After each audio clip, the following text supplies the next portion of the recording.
और बड़ी खबर इस वक्त हम आपको बता दें कि उत्तराखंड से राष्ट्रपति शासन हट गया है। ये बड़ी खबर सामने आ रही है। राष्ट्रपति शासन उत्तराखंड से हट गया है। मामला कोर्ट में चल रहा था। कोर्ट ने आज ही कहा था इस मसले पर केंद्र सरकार को फटकार लगाते हुए कि क्या सरकार प्राइवेट पार्टी है, क्योंकि ऐसा लग रहा है कि सरकार प्राइवेट पार्टी की तरह काम कर रही है। लेकिन अब जो खबर सामने आ रही है, उत्तराखंड से राष्ट्रपति शासन हट गया है। नैनीताल हाईकोर्ट का ये बड़ा फैसला सामने आया है और ज्यादा जानकारी के साथ संजीव त्रिवेदी हमारे संवाददाता इस पर जुड़ चुके हैं। संजीव, क्या कुछ हुआ कोर्ट में और अचानक से कैसे हट गई राष्ट्रपति शासन? देखिए, लगातार जो सुनवाई चल रही थी उसके बाद लोग ये उम्मीद कर रहे थे कि कुछ इस तरह का फैसला आएगा, क्योंकि लगातार टिप्पणियों से अदालत ने ये तय कर दिया था कि जो फैसला है उत्तराखंड में राष्ट्रपति शासन लगाने का, वो अपने आप में उचित फैसला नहीं है। राज्य के वित्त मंत्री इंदिरा हृदयेश को आप सुन रहे थे, जिन्होंने साफ तौर पे कहा है कि अब हम आ गए हैं वापस पुनः सत्ता में और अब हमें बस बहुमत साबित करना है। हमारे पास 34 विधायकों का समर्थन है और उनके पास 27 है, तो ऐसे भी हम सरकार बनाने जा रहे हैं। वो ये जरूर दावा कर रही हैं। हमारे साथ संजीव त्रिवेदी हमारे संवाददाता फोन लाइन पर बने हुए। संजीव, पूरी करें अपनी बात, अब आगे क्या होगा? देखिए, जैसा कि इंदिरा हृदयेश ने अभी तुरंत कहा है, अब सवाल है आंकड़ा किसके पास है और बहुमत की परीक्षा होगी और बहुमत की परीक्षा में ये तय होगा कि सरकार हरीश रावत साहब की बनी रहेगी या फिर वो सरकार हट जाएगी। जैसा कि कांग्रेसी दावा कर रहे हैं, फिलहाल उनके पास 34 विधायक हैं। ये जो 9 विधायक तोड़ करके भारतीय जनता पार्टी कांग्रेस के लेकर गई थी, उनकी सदस्यता के खारिज हो जाने के बाद अब आंकड़ों के लिहाज से कांग्रेस ज्यादा है और जाहिर तौर पर उसे अब बहुमत साबित करने में ज्यादा मुश्किल नहीं आएगी। एक संभावना ये बन रही है, लेकिन अगर किसी तरह से अपनी बहुमत को साबित करने में भारतीय जनता पार्टी का जो धड़ा है वो अगर सफल हो जाता है तो फिर जाहिर तौर पर ये कांग्रेस के लिए मुश्किल होगा, लेकिन इसकी संभावना बहुत कम नजर आती है। संभावना इसी बात की लग रही है अब इस फैसले के बाद कि हरीश रावत सरकार एक बार फिर से अपना बहुमत साबित करने में सफल होगी। जी संजीव, होगा कैसे? ये कब तय होगा, किस प्रकार तय होगा कि किस दिन बहुमत साबित करना होगा? इसका फैसला कौन लेगा? देखिए, ये तो अपने आप में एक अदालत का फैसला है। इस फैसले को कन्वे किया जाता है और ये फैसला जो हाई कोर्ट का है वो स्पीकर के पास जाएगा और उसके बाद फिर सारी प्रक्रियाएं होंगी। लेकिन इस बीच अगर केंद्र सुप्रीम कोर्ट आ जाता है इस फैसले के खिलाफ में और अगर कोई स्टे मिल जाता है तो उसके बाद ये फैसला को कार्यान्वित करने में थोड़ी देरी हो सकती है। आप जानती हैं कि सुप्रीम कोर्ट में पहले से ही उत्तराखंड मामले पर एक केस चल रहा है, तो ऐसे में बाकी केसेस को क्या क्लब करेगी सुप्रीम कोर्ट और सुनवाई करेगी? रोकना चाहेंगे आपको संजीव? तो ये आपने देखा, कांग्रेस उम्मीद में नजर आ रही है और पूरी आशा भी। संवैधानिक स्थितियों को जरा समझाइए। राष्ट्रपति शासन राष्ट्रपति की तरफ से लागू हुआ। हाईकोर्ट कल ये कहता है कि राष्ट्रपति राजा नहीं होता, जो कह दे उसको लागू करना ही होगा और ऐसे में अब हाईकोर्ट का ये फैसला कैसे देखें इन स्थितियों को? एक्चुअली देखिए, हमारे यहाँ डेमोक्रेसी है और डेमोक्रेसी में जो हमें 356 का अधिकार सेंटर को दिया गया है उसको सेंटर मिसयूज नहीं कर सकती और इसी सेफगार्ड के लिए हाईकोर्ट के पास पावर होता है कि किस ग्राउंड्स पे ये इम्पोज किया गया है वो देखने का। और सबसे अहम बात इस पूरे प्रक्रिया में यही आया है, जो पहले एसआर बोमई में सुप्रीम कोर्ट ने होल्ड किया है वही उसी डायरेक्शन में हाईकोर्ट जा रहा है। और इसका ये जो सार है ये है कि अगर कोई सरकार बहुमत में है या नहीं है, इसका सबसे अच्छा माप असेंबली में ही हो सकता है और वो वोटिंग के द्वारा हो सकता है। इस केस में जो कई बार ऊपर नीचे उतार चढ़ाव आया, पहले इन्होंने वोटिंग के लिए डेट गवर्नर ने फिक्स किया, फिर उसके बाद प्रेसिडेंट्स रूल लागू हो गया और इन सब चीजों को देखते हुए हाईकोर्ट ने प्रोबेबिलिटी देखा होगा और उसको जायज नहीं पाया होगा। अभी तक जो कानून ये है कि राष्ट्रपति जो फैसला लेता है वो सही है या गलत है, या राष्ट्रपति ने इस डायरेक्शन में क्यों फैसला लिया, ये नहीं लिया, या इसको रिजेक्ट क्यों नहीं किया, ये नहीं देखा जाता। बट क्या वो मटेरियल जिसके बेसिस पे राष्ट्रपति ने ये ओपिनियन लिया है उस मटेरियल को हाईकोर्ट देखती है और मेरे हिसाब से उस मटेरियल को देखा होगा और हाईकोर्ट ने उसको सही नहीं पाया होगा प्रेसिडेंट रूल इम्पोज करने के लिए। जी चलिए, बहुत बहुत शुक्रिया आपका ज्ञानंद जी, हमारे साथ जुड़ने के लिए, इन स्थितियों को समझाने के लिए। और एक और बड़ी खबर सामने आ रही है, आपको बता दें 29 अप्रैल को सदन के भीतर बहुमत साबित करना होगा हरीश रावत सरकार को। ये सामने आ गया है, राष्ट्रपति शासन हट गया, 29 अप्रैल को अब बहुमत साबित करना होगा। 8-9 दिन का समय यहाँ पे मिल रहा है, लेकिन देखिए पहले की स्थिति से भी अवगत आपको करवा देते हैं। बगावत से पहले की स्थिति क्या थी सदन के भीतर?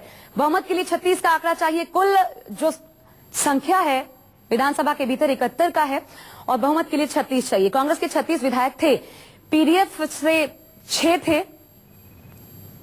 वो आपको दिखाते चलते हैं हम। मनोनीत इनमें 1 और बीजेपी के 28 सदस्य थे।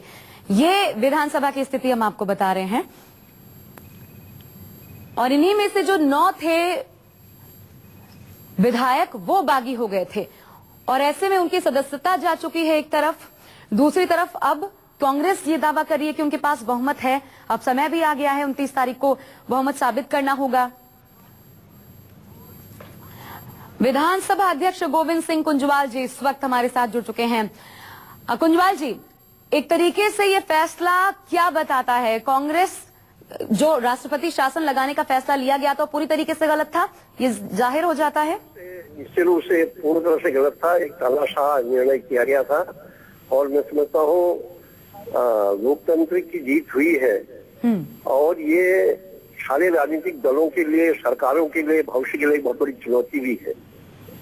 और हमारे देश में सबको भरोसा है न्याय पर, न्यायालय न्याय करता है और उन्होंने मैं समझता हूँ लोकतंत्र को बचाने का न्याय किया है और ये स्वागत योग्य न्याय है और इससे बहुत बड़ा सबक इस तरह की सरकारों को मिलेगा जो प्रजातंत्र का गला घुटने का प्रयास करते हैं।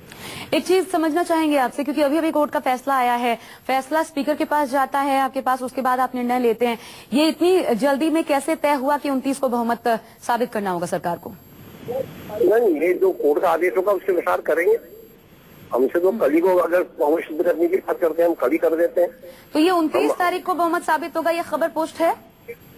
नहीं, अभी तो हमने टीवी में सुना है जी। तो संवैधानिक स्तर पर ये फैसला लेता कौन है? किसके स्तर पर ये फैसला होना चाहिए? ना कोर्ट भी कह सकता है कि इस तारीख को आप फ्लोर टेस्ट में अपना बहुमत सिद्ध करें जी, और उसके आधार पर हम हाउस बुलाएंगे और उसमें वो कराएंगे। अब वो जो 9 बागी विधायक थे, क्योंकि उनकी सदस्यता पहले ही आपके द्वारा रद्द की जा चुकी है, वो कहाँ स्टैंड करते हैं इस निर्णय के बीच, ये समझना चाहिए। वो तो अभी उनकी सजा तो अभी भंगी है, वो तो इसमें मतदान में भाग नहीं ले सकते। तो वो भी मतदान करेंगे? नहीं करेंगे। उनकी सदस्यता यानी खत्म मानी जाए?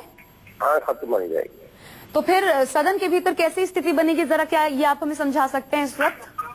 सदन के अंदर जो है मैं समझता हूँ 62 का विधानसभा रहेगी जी, और 62 में से जिसका बहुमत होगा वो अपना बहुमत साबित करेगा। कितनी उम्मीद कांग्रेस के लिए आप मान रहे हैं? हमने अभी अभी प्रतिक्रियाएं सुनवाई हैं कुंजवाल जी, ये उम्मीद पूरी तरीके से कि हम बहुमत साबित करेंगे। और इसके लिए इसलिए उम्मीद है कि जो 6 हमारे पीडीएफ के सदस्य हैं जी, उन्होंने गवर्नर साहब को लिख के भी दे रखा है कि हम कांग्रेस के साथ हैं।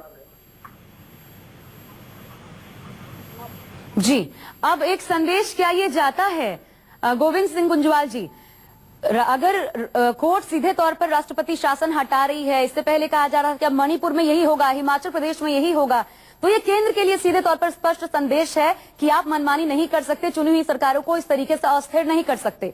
नहीं, बिल्कुल निश्चित यही संदेश है और ये होना भी चाहिए लोकतंत्र में। अगर इस तरह से जिस तरह से इस वक्त केंद्र ने तानाशाही दिखाती है, अगर ऐसा सब दिखाने लग जाएंगे तो फिर को प्रजातंत्र रह ही नहीं पाया, लोकतंत्र रह ही नहीं पाया। और मैं समझता हूँ कोर्ट ने बहुत अच्छा निर्णय किया है राष्ट्रपति शासन हटा करके कि 27 तारीख को जो स्थिति थी प्रदेश की वो स्थिति बनी रहेगी। जी, चलिए बहुत बहुत शुक्रिया आपका कुंजवाल साहब, हमारे साथ जुड़ने के लिए, तमाम स्थिति को समझाने के लिए भी और समय देने के लिए। तो ये स्थिति और बड़ी खबर आपको बता दें, अभी अभी जो गोविंद सिंह कुंजवाल विधानसभा के स्पीकर, उन्होंने खुद ये कहा है कि जो बागी विधायक थे वो सदन के भीतर अब जो बहुमत साबित होगा उसमें उनका वोट नहीं गिना जाएगा। यानी साफ जाहिर है कि जो कांग्रेस दावा कर रही है स्थिति उसी तरफ जाती हुई दिखाई पड़ रही है। 29 तारीख को बहुमत साबित होगा। उन विधायकों को जो कि पहले ही बागी हैं उनको वोट करने की इजाजत नहीं है, यानी कांग्रेस की तरफ ये स्थिति जाती हुई दिखाई दे रही है। इन सबके बीच एक बड़ा सवाल बनता है। संजीव त्रिवेदी हमारे संवाददाता जुड़ चुके हैं। संजीव, इन सबके बीच एक बहुत बड़ा सवाल बनता है, हालांकि वो मसला भी अभी भी कोर्ट के भीतर है। ये स्थिति जो अब आई है, सदन में बहुमत साबित करेगी कांग्रेस, लेकिन बीच में आरोप ये लगे कि स्टिंग जो आया था सामने कि हरीश रावत पैसे देने की कोशिश कर रहे हैं, खरीदने की कोशिश कर रहे हैं बागी विधायकों को, क्या उस पर कहीं भी इस पूरे फैसले के दौरान विचार किया गया? उसको किस तरीके से रखा गया कोर्ट में? देखिए, एक सेट प्रोसीजर है, सेट रूल है, और वो सेट रूल है 1989 का जो एसआर बोमाई का फैसला है, उसके आधार पर सब कुछ होता है। और अदालत इस बात को मानती है कि जो बोमाई केस में फैसला दिया गया था उसमें यही कहा गया था कि बहुमत का फैसला केवल और केवल फ्लोर ऑफ द हाउस पे ही हो सकता है।